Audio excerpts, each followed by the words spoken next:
Nice launch checkpoint countdown net. Pad is clear. 10, 9, 8. Launch auto sequence 7, has started. 6, 5, 4, 3, 2, 1. Go for launch.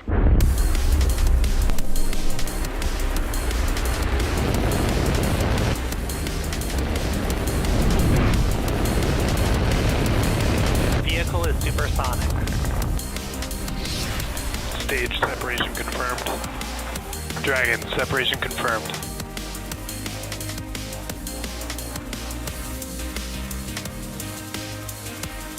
Stage 1 is transonic. Landing legs have deployed.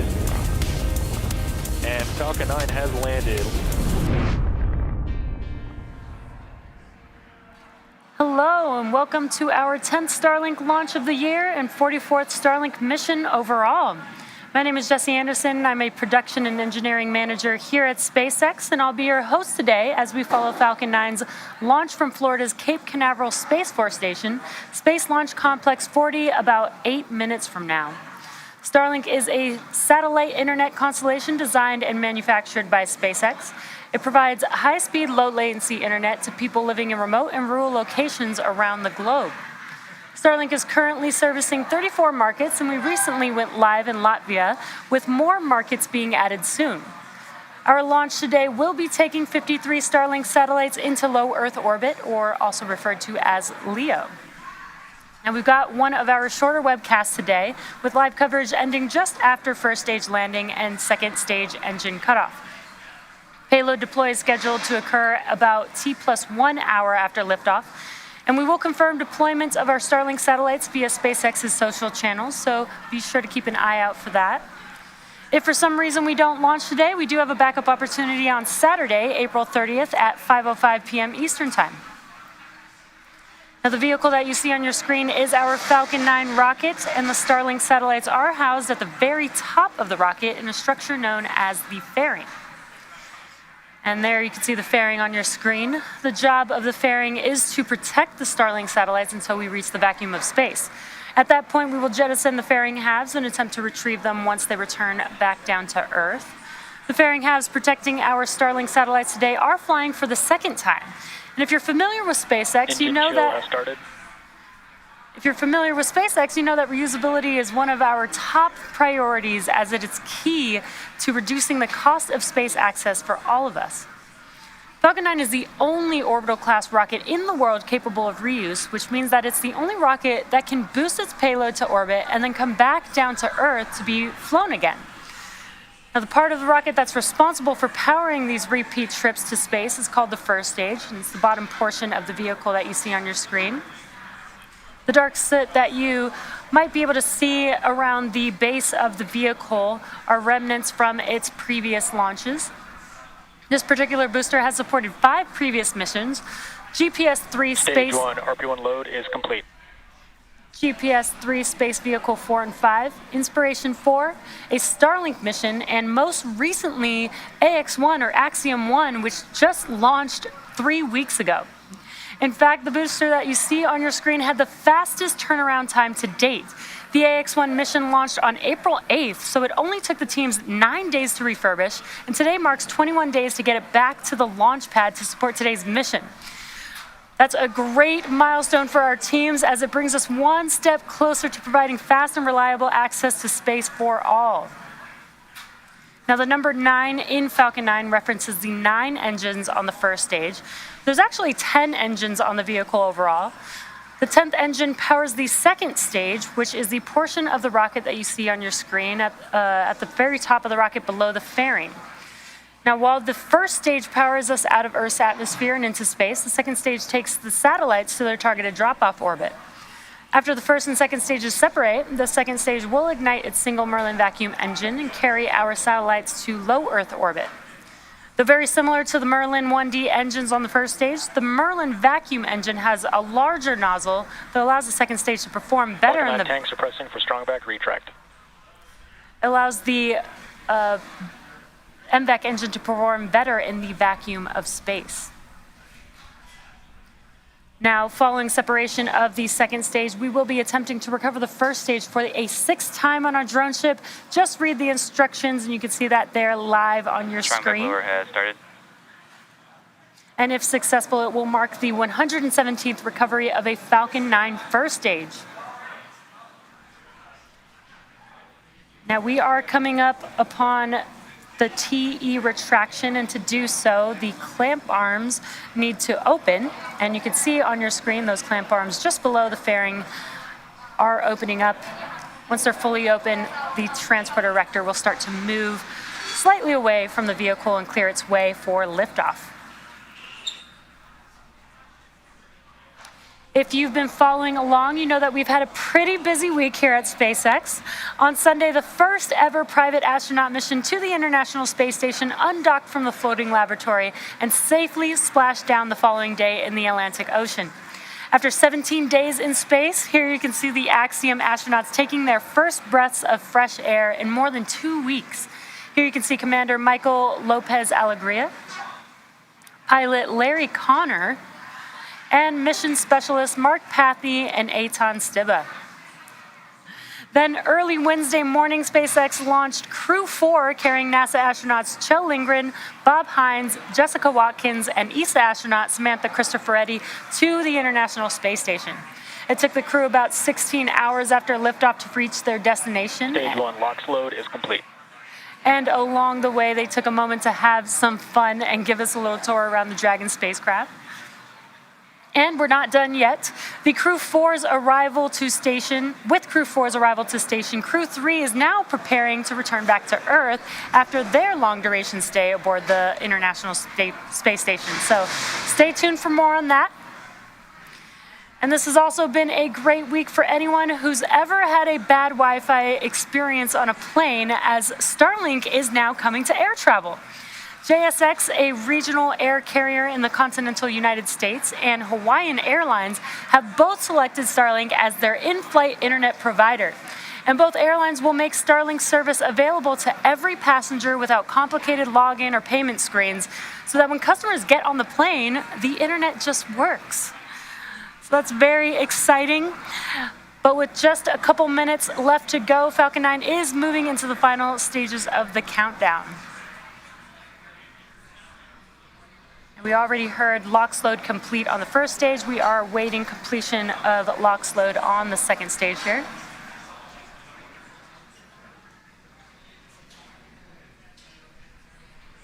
Stage 2 LOX load is complete. Great news, that's that call out. What that means is now prop load is complete on Falcon 9 and ready for T0 today. We'll start to vent out. Yes, close out. Start to vent out the liquid oxygen lines on the transporter erector, so you can see those white clouds there on your screen. And then at the T-minus 1 minute mark, the Falcon 9 flight computers will take over the launch countdown. And we should hear that call out here shortly. And great weather over there at the Cape. This is great, a great day for... Falcon 9 is in startup. And great news. It's a great day for a launch. Falcon 9 is now in startup. We are now just waiting for the final go from the launch director.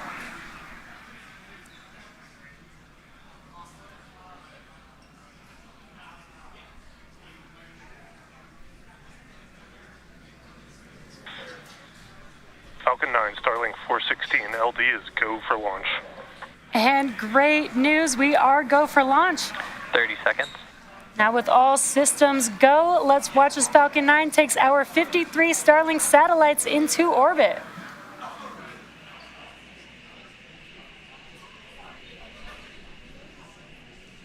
Fifteen seconds. minus 10, 9, 8, 7, 6, 5, 4, 3, 2, 1. Ignition. Lift off for Starlink. Go Falcon. Go Starlink 416.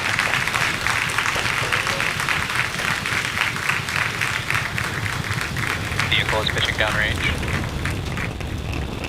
M1D chamber pressure is nominal.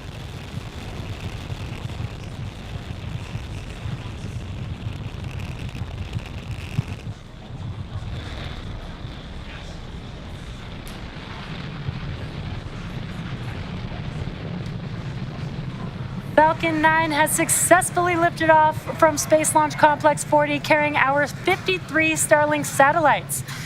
Now, although at liftoff gravity is pulling the vehicle straight down, as we ascend, we tilt the engines. Power and telemetry nominal. And tilting those engines is called gimbaling. That turns the rocket horizontally, and you can kind of see that there on your screen. So we are still going up, but we're also heading horizontally away from the launch pad. And that is what we call a gravity turn. And we are coming up on max Q here in a few seconds.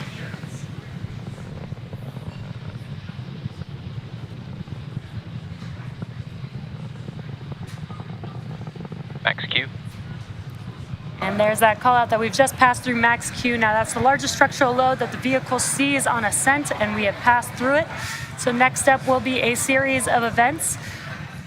First will be MECO, or main engine cutoff, and that's where all 9 of the Merlin engines will shut down, and that slows the vehicle down in preparation for the second milestone, which Start is of MVAC engine chill. the second milestone will be stage separation. That's where the first and second stage separate from each other. First stage will start to make its way back to Earth, and the second stage will continue on its journey Vehicle is following a nominal trajectory. with SES-1, or second stage engine startup 1. And that's where the single Merlin vacuum engine will light up and propel the second stage along with the Starlink satellites to orbit. We've got some awesome views watching Falcon 9 on ascent. We're just about 15 seconds away from those 3 events: MECO, stage separation, and SES-1. Just about 10 seconds or so after SES-1, we should also see the fairing halves jettison from the second stage.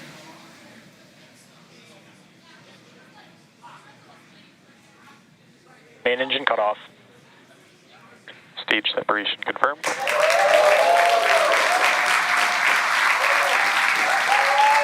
MVAC ignition.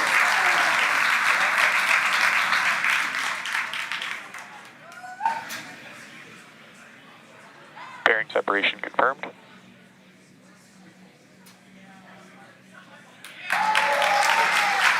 And some incredible views there. We just had MECO's stage separation. You can see those fairing halves on your right-hand screen Both falling vehicles back are to following Earth. nominal trajectories. And got some nominal call-outs. The MVAC engine lit up on the second stage. The first stage grid fins have deployed. So on your left-hand screen, you're looking at a view from the first stage. On your right-hand screen, you're looking at a view of the MVAC engine on the second stage. While that second stage is doing its job, that first stage is coming back home to Earth, and it'll execute 2 burns to get back home. First is the entry burn, and that's where 3 of the 9 M1D engines reignite, and that helps to slow the stage down as it's entering back into the denser part of the Earth's atmosphere.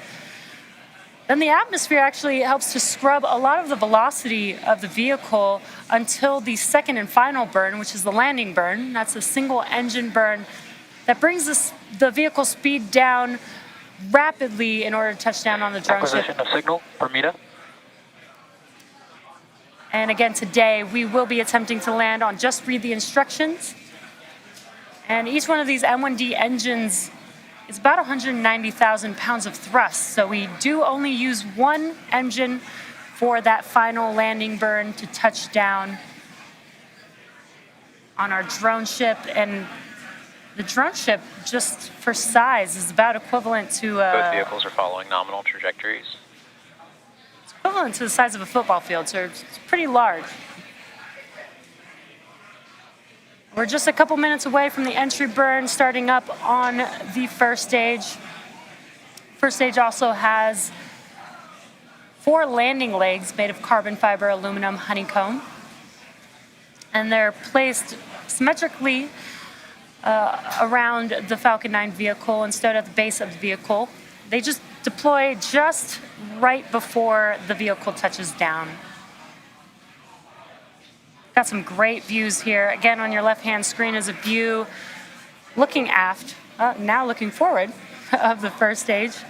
And on your right-hand screen, a view of the second stage. Again, looking at the MVAC engine, but we got a great view of the Earth in the background of both of these views. Again, today we are carrying our Starlink satellites to their drop-off orbit. And on your left-hand screen, you might see some white puffs there.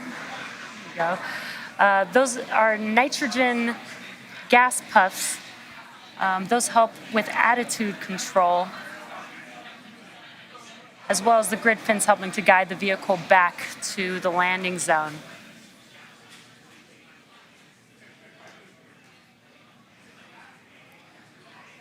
Everything's still looking nominal. Stage 2 on a nominal trajectory. Stage 1 entry burn startup. Stage 1 FTS is saved. And on your left-hand screen, you can see those engines reigniting. This burn will last about 20 seconds long. This is the entry burn for the first stage.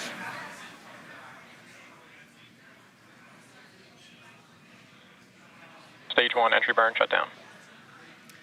And as you saw, those engines shut down. That concludes the entry burn.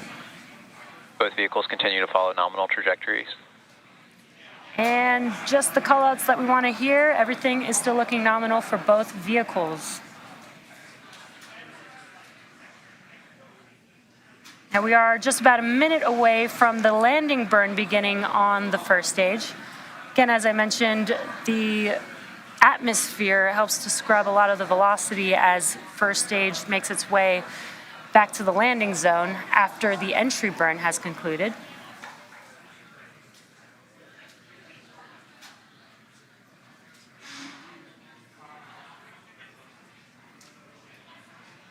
And we got a great view here of the second stage. And I mentioned that soot earlier on the first stage. As you saw, the vehicle, Stage 1 transonic. the first stage vehicle actually enters back into the Earth's atmosphere with the engines first, so it is flying through its own plume. And the fuel for Falcon 9 is a kerosene, which is carbon-based, and that's what creates that soot onto the vehicle.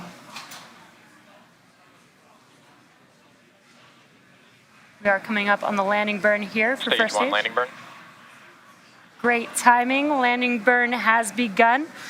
Again, this will also last about 20 seconds, and we should see the landing legs deploy just before touchdown, and some great views here. Stage 1 landing leg deploy. Stage 2 is in terminal guidance.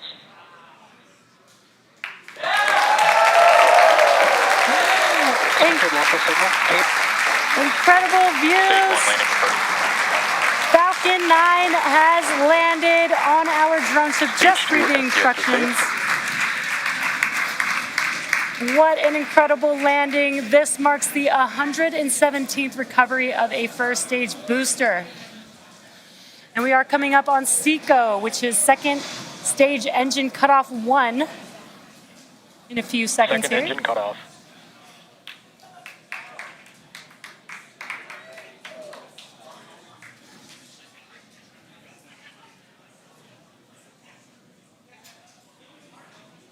Nominal parking orbit. And great callouts. We just had SECO 1, that's second stage engine cutoff 1, with a confirmation of good orbit. So with that successful confirmation of second stage engine cutoff and a good orbit, we will be ending our webcast for today's launch. Now, as mentioned previously, we will be confirming payload deploy via our social channels, so keep an eye out for that. Thank you to the Federal Aviation Administration for supporting Acquisition of signal, Newfoundland. our mission today. And of course, thank you to all of our viewers and all of our Starlink customers using our service at this time. Keep an eye out on our social channels for the latest SpaceX news, and we'll see you next time.